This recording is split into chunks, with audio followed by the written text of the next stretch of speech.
This is Taiwan Insider, a weekly roundup of news brought to you by Radio Taiwan International. Every week, we give you a look into the biggest and most interesting stories coming out of Taiwan. I'm Natalie So. And I'm Andrew Ryan, and here's your week in a minute. The DPP is headed for a presidential primary showdown.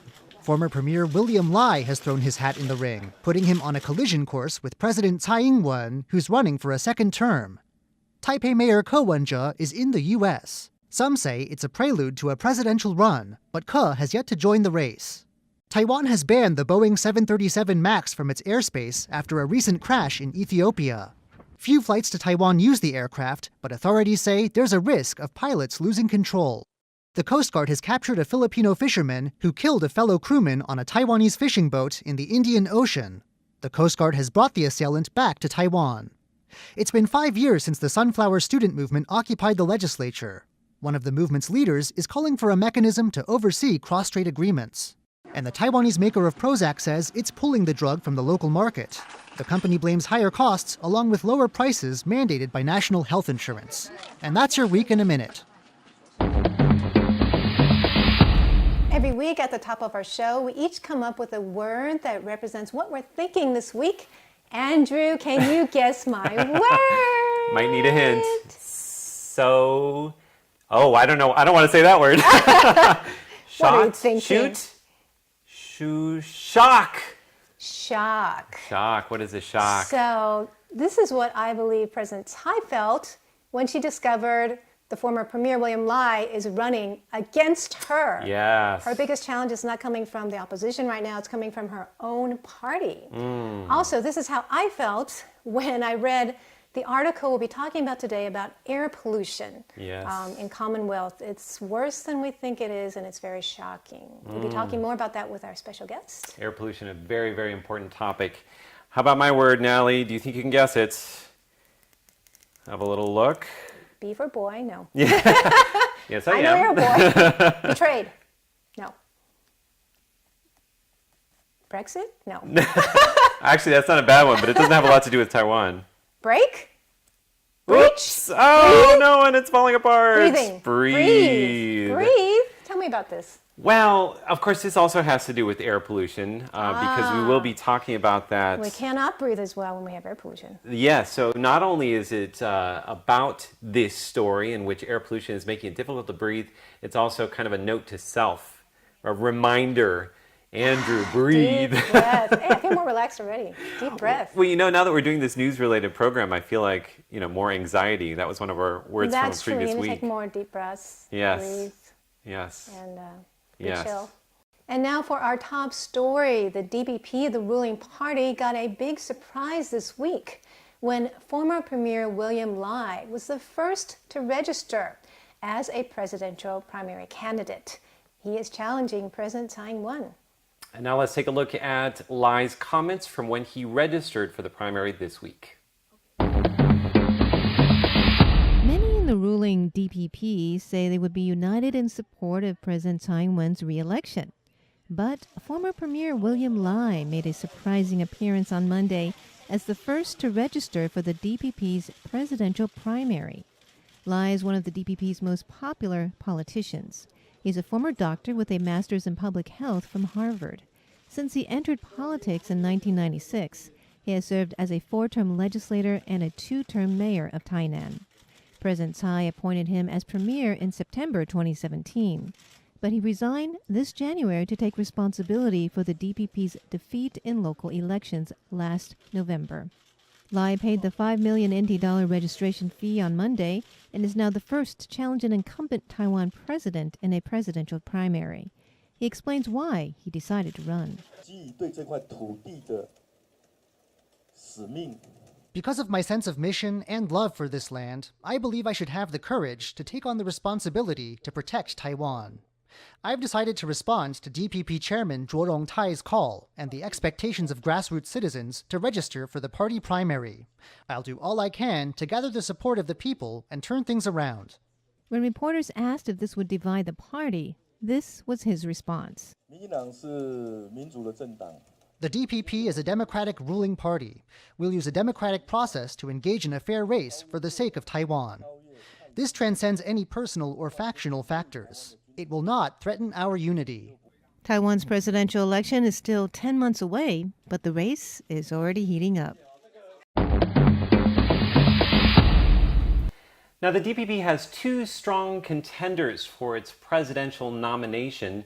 The DPP's chair says that they're going to hold negotiations with both of the candidates to see if perhaps one of them will bow out of the race. Now, barring that, they're going to have primaries and are expected to choose a candidate sometime next month. And Lai has also said that with Chinese President Xi Jinping's intention to reunify Taiwan, if the DPP loses this election, Taiwan is in danger of losing its democracy and sovereignty, so he decided to run at this time. So all eyes are also on William Lai's China policy. Now, when Lai first became premier, he called himself a political worker who advocates Taiwan independence. But he also said that Taiwan is already independent and therefore does not need to declare its independence. He also said that Taiwan cannot become another Hong Kong or Tibet. He has also shown a softer side to China. In June 2017, he proposed coming closer to China but loving Taiwan. So we will all be watching what he has to say about China. Now, the presidential campaign is kicked off already, and the polls, the election, will happen on January 11th. Let's have a look at who our contenders are so far. So the two people who are vying to become the DPP's presidential candidate are on the left there we have President Tsai Ing-wen, and on the right there we have former Premier William Lai. And for the KMT, on the left there we have former New Taipei City Mayor Eric Chu, and also on the right there, former Legislative President Wang Jinping. And people are also watching to other possible candidates. On the left, we have Taipei Mayor Wen-je, who's currently on a trip to the U.S. He's an independent. And on the right, the very popular and brand new mayor of Kaohsiung, Han Kuo-yu, who's of the Kuomintang. Now we go to our next segment, Taiwan by number. Every week, we introduce a facet of Taiwan via a number. Now, President Tsai Ing-wen just left for an 8-day trip to visit 3 of our South Pacific allies and also Hawaii. In just a moment, we'll be taking a look at a video about those South Pacific allies. But first, Andrew, can you guess the number of the week? Oh. Taiwan has been losing its allies. The number has been going down. Do you know how many allies we currently have? How many allies? Is this the number I'm guessing? This is the number. Oh no, I was afraid you were going to ask that. So I remember it was 22. That was a while ago. That was a while That ago. was, I think, when Wen-je was still President. Okay. So I'm going to say 20? 7. Oops. I'm supposed to tell you after the video. Right, okay. Now, we'll find out in the video. Okay, but let's take a look. First, this video is really cool. It's of a YouTuber named Wen-je. He said that a lot of people don't know about Taiwan's South Pacific allies, which I think is true, right? Mm-hmm. So he went on an adventure to all of the allies to introduce them to Taiwan. Let's take a look. Taiwan has 17 allies around the world. These countries maintain diplomatic ties with Taiwan and speak out on Taiwan's behalf on the global stage. In Taiwan, though, you're unlikely to meet more than a handful of people who can name all of these countries, much less tell you anything about them. Taiwanese YouTuber Ben Wu wants this to change. He's traveled to Taiwan's 6 South Pacific allies, documenting his experiences along the way. The project is called Ben's Adventure, and quite an adventure it has been. He has tried local betel nut in Kiribati and visited Taiwan's embassy in Tuvalu. He's discovered Taiwanese products at a grocery store in the Marshall Islands. He's also had a brush with danger, riding out a storm off the Solomon Islands in a leaking boat. Ben hopes his adventures will make Taiwanese viewers place greater value on Taiwan's friends, wherever they may be. John Van Trieste, RTI News. Okay, today's number is 17, which I already gave away. Oh, Natalie. So we did it in a different order last time, so I got confused. But, Yes. We only have 17 allies. Okay. But we're going to see, President Tsai is going to see 3 of them this week. That's right. we'll see how it goes. And usually with these overseas trips, they try to shore up ties with the allies that they Yes, visit. and she's also going to the United States. Okay. An excuse to stop over. She's going to be in Hawaii for Okay. about a day, so we'll see what happens there. And see if she meets with any high-ranking officials. I know she has to, charge up the publicity because she has William Lai challenging her now. That's right, for the DPP's nomination. Yes. And of course, as we've mentioned before in the program already today, a trip to the United States is largely seen as kind of a first step to a presidential bid, too. Right, it shows your legitimacy and it just shows that you can work with the big guys. All righty. Well, up next, we are going to go into a segment that we call Hashtag Taiwan, and that is our look at social media and what's trending here in Taiwan.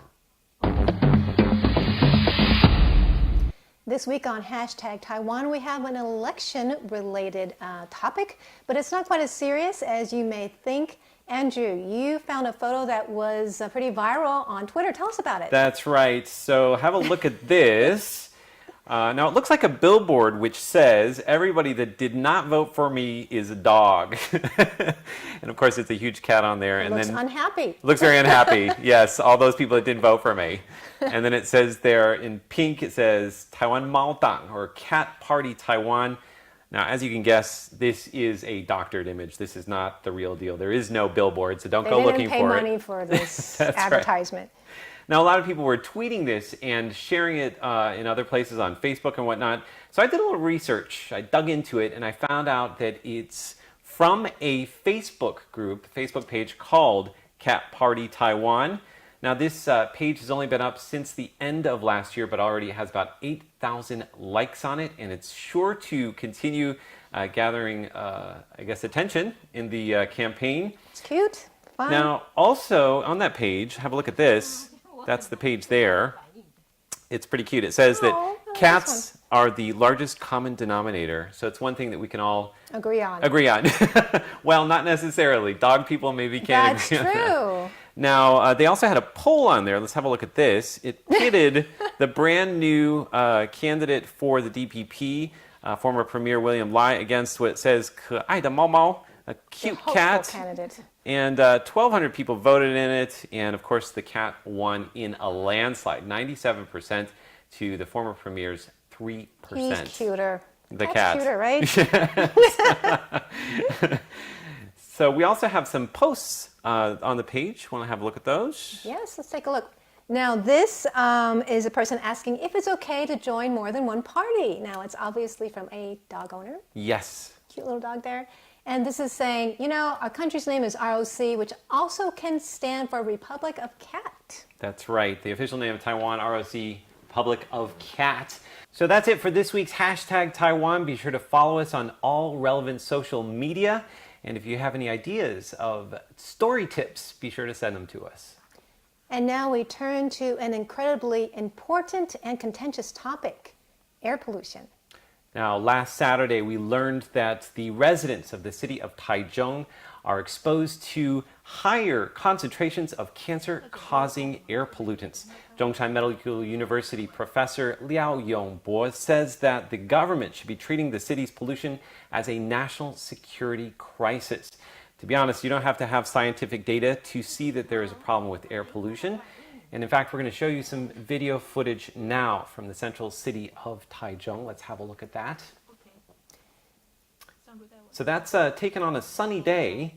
Taichung is home to the world's largest coal-burning power plant, and some of the nation's largest factories are in central Taiwan. You can see the pollution and people wearing face masks, and on some days you cannot even see the landmarks. Now, concerns over air pollution have been a hot-button ballot issue. In fact, some people say that Taichung Mayor Lin Jialong, that's the former mayor, they say that he lost his bid for re-election last November due to concerns over air pollution and the idea among the people of Taichung that perhaps he didn't do enough to solve those problems. And Taichung is not alone. Let's take a look here at the air quality throughout Taiwan. We're going to look at the AQI, the Air Quality Index, which measures PM 2.5, which are particles so small that they can directly enter your lungs. Let's take a look at this image here. So you can see lots of orange, which represents unhealthy for sensitive groups. And red readings means that it's an unhealthy level for everybody. Now, the Environmental Protection Administration says that the number of red readings have gone down regularly since 2014, but a lot of people believe that air quality is not improving and in fact has gotten worse. And of course, when policy making is concerned, people's impressions are a huge part of the equation. So what is causing pollution in Taiwan? Well, transportation is one issue. And some cities like Kaohsiung are trying to get people to take public transportation more by offering free public transportation during the winter where it's very polluted. That's right. Those are the months when pollution tends to rise. Now, some people are also saying that the drop in air quality could have something to do with the government's energy policy. Now, ever since President Tsai Ing-wen took office in 2016, she has said that Taiwan is going to become a nuclear-free homeland by 2025. Now, the government is working its hardest to develop renewable energy, but that's not happening quickly enough. So in order to make up for the gap left by, I guess, a lack of nuclear-powered energy, they're going to have to fill that gap with coal-burning power plants. And then there are the factories. Earlier this month, CommonWealth came out with a shocking expose of how power plants and factories are emitting more pollutants than we think they are. Now, in just a moment, we're going to be talking with one of the authors of that report. She's going to be joining us here in the studio. But first, who monitors the nation's smokestacks, and how much pollution are those smokestacks pumping into the environment?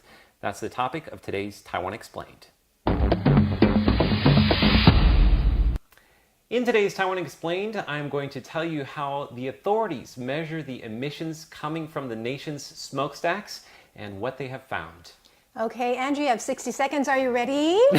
No. That's a lot to cover. It is. Ready, go. Okay, alrighty. So, air pollution data around Taiwan is collected by a system known as CEMS, or Continuous Emission Monitoring System. Now, the system monitors 326 smokestacks at 111 factories, incinerators, and power plants around the island. And those are the green dots that you can see on the screen here.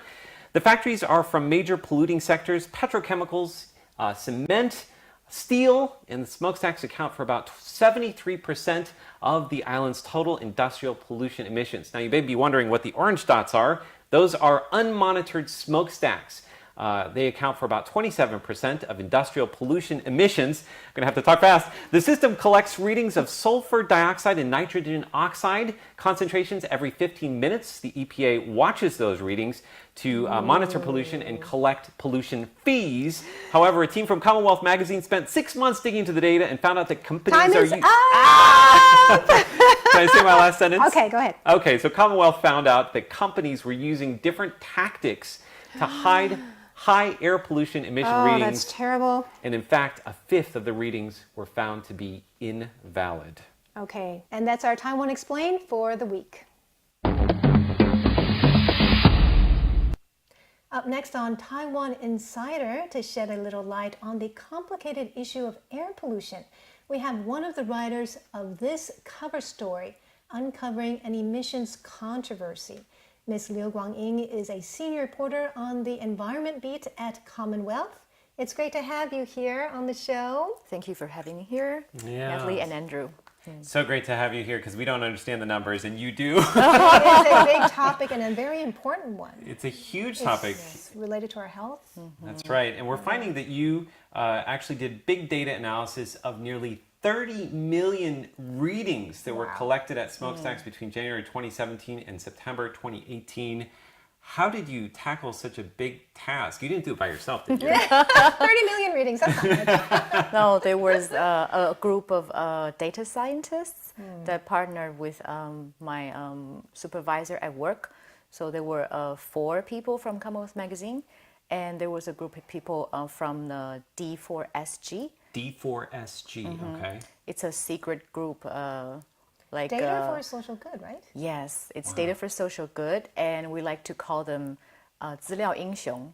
data superheroes. Oh, I like that. Yes, yeah, because they can achieve things that reporters cannot. That's amazing. So let's have a look at some of the numbers that you found. We have a slide here that we can show you. And this shows that there were 29.3 million readings that you looked at, and 6.2 million of them were invalid. That's a lot. That's 1 in 5. Yes. 1 in 5. And we're going to show you another slide here.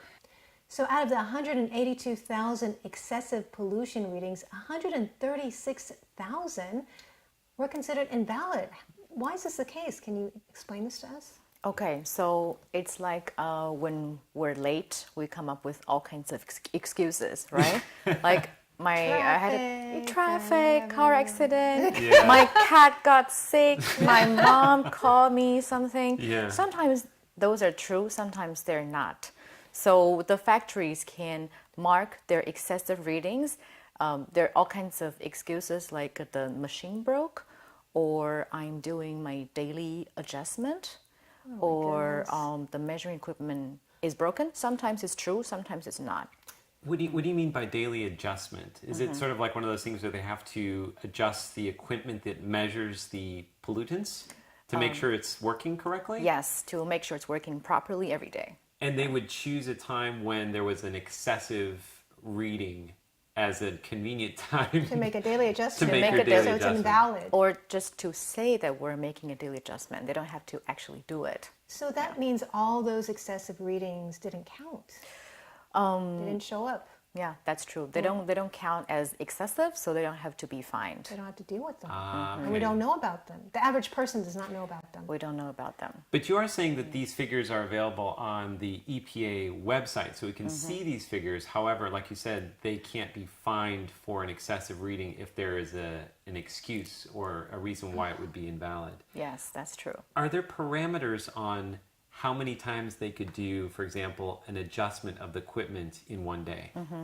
Well, currently, you can do as many adjustments as you like in a day. But luckily, the regulations are currently going through the deliberation in Lifayuan. The sort of legislature, Yes, yeah. to be changed.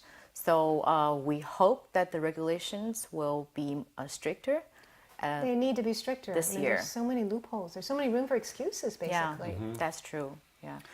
So many That's people's homework has been eaten by ridiculous. dogs. No, yeah. So we actually have very effective advanced systems, equipment measuring the pollutants. But just because of few bad apples, a lot of people who are actually working very hard, they are blamed for the pollution. But actually, if we have correct readings and we have the right regulations, things will be better. I mean, I think it's scandalous that companies are getting away with this. Yeah, that's true. So, can you talk about the reaction to your report? Is the EPA, besides the legislation you mentioned, have there been other reactions? Yes, actually, the EPA was not entirely happy Oh, I'm sure. It's just they're not doing their job, right? about our story. But what we want to do was actually to shed light on the existence of such system and to bring more people's attention, awareness to smokestacks around you, and that we should try to help the EPA people and the police enforce the regulation. And you were asking about the response. Actually, the EPA, they called a meeting of the incinerator operators. So they want to get together and try to improve the emission of the incinerators. So we're looking forward to that. And what about the companies themselves? Like the companies, the power plants, what was their response to the article? Was there pushback from you looking into the numbers? No, actually not, because when we're looking into the numbers, we could find that actually a lot of the pollution does not come from coal-fired power plants. And the Thai power people, the power plants are actually the guys who work the hardest in improving their emission, because they're state-owned companies. They have to spend as much money as possible on improving their emission. We want to bring the attention to like tech companies, the PCB manufacturers who are currently not under surveillance by the EPA. And so you're talking about from that original slide I showed, the orange dots, Right. which are currently the number of smokestacks that are not being monitored. So they're not even connected to the CEMS system. There aren't No. little things in there checking the emissions. Right, they're not even on the radar, so we have to bring them in the radar. For the Yeah. whole tech industry. For the whole tech industry, that's correct. Oh, that's scary. It's And scandalous. there's been some pushback from those guys because sure. they say that we're the biggest employers, we make money for Taiwan, and we're the high-tech industry, but actually they are pollutants coming from those factories too. And I know that currently, actually in mainland China, there are already strict rules Really? regulating that compound because the air pollution is so bad in many cities in mainland So China. they're regulating in China, but we're not doing it yet. We're not doing it yet. So Okay. that's something that we really need to focus on. We have no excuse.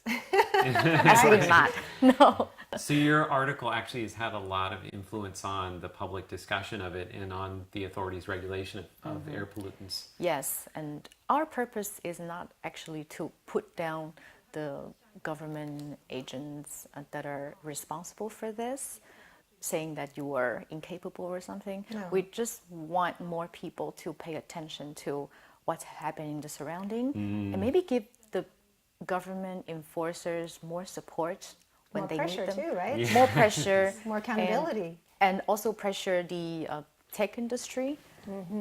If you are competitive, you should not be afraid of being monitored. Right. There doesn't have to be a trade-off, between the environment and industry. There's got to be ways. We've got to be able to find ways. Yes. Hopefully. Yes, that's what we hope. Are you hopeful that we will be able to do that? There will be stricter regulation in the future? I think so, because there has been already 6 or 7 public hearings for the amendment of the regulation on the SIEMS systems, and the EPA has been really working around the clock to solve the controversy with the industry. And I hope that with this cover story, the industry representatives can realize that this is something that we should all be working on together for better air, because after all, we all have to breathe. Yeah. That's air. right. Breathe. Yeah, breathe. Breathe. That's my keyword for today. Yeah, that's And true. are you going to continue to report on this? We will continue to follow this, and please also let us know if you have more tips on related issues. Yes. My A great email. reporter here, Yes, absolutely. uncovering very important issues for us. Thank you. Yeah, that's true. Thank you so much for coming on the show and giving us a very important look into air pollution and how you are helping to get stricter regulation. Yeah, thank you for joining us. Thank you. Thank you for And having me also here. check out the CommonWealth website. They have a great interactive feature which enables you to check out if there are plants and factories near your home. You can check the link below here. Yep, and we're going to actually look right now at a map. We did a search ourselves just to find out what kinds of plants and factories are nearby us here at Radio Taiwan International. If you look at the blue dot on the screen, that's roughly where we are here now. Now the closest dot you can see just above us to the left there, north of us, that orange dot is actually an incinerator in Beitou, a garbage incinerator. So you at home, do check out the CommonWealth Magazine website. We'll have all those Yes, links for check it you out. below, and you can find out what is in your own backyard. I think it's a very illuminating experience to look into that for yourself. Now we have a parting shot today, don't we, Natalie? Yes, I love this video. Let's take a look at a video of a 92-year-old grandma named Huang Lai-yue. And she is practicing something called cup stacking. Let's have a look at that. Okay, she recently stacked cups in 4.7 seconds, which is a world record. Unfortunately, she didn't. Her record didn't count due to a technicality. That's right. She didn't know that the logo had to be at least 50% on the cup, and she washed her cups and the logo came off. But look at her, isn't she a cutie? Yes, and they asked her, "Are you disappointed?" She says, "No, that's okay, whatever. I'm having fun doing this," and she's still practicing for next time. What do you think of this? Have you ever tried cup stacking? Well, my cousin bought it for his daughter, so I tried it. I cannot do it at all. I just knock everything on the floor. It's too I mean, it looks difficult. easy, but I'm sure it's not easy. It's not easy. That's So- right. I don't have the dexterity of a 92-year-old. Put it that way. No, not easy. Well, thank you so much for joining us for this edition of Taiwan Insider. We want to remind you to leave a comment below and, of course, follow us on all relevant social media. You can send us an email at rti@rti.org.tw or check out our website, english.rti.org.tw. For Taiwan Insider, I am Natalie So. And I'm Andrew Ryan. See you next week.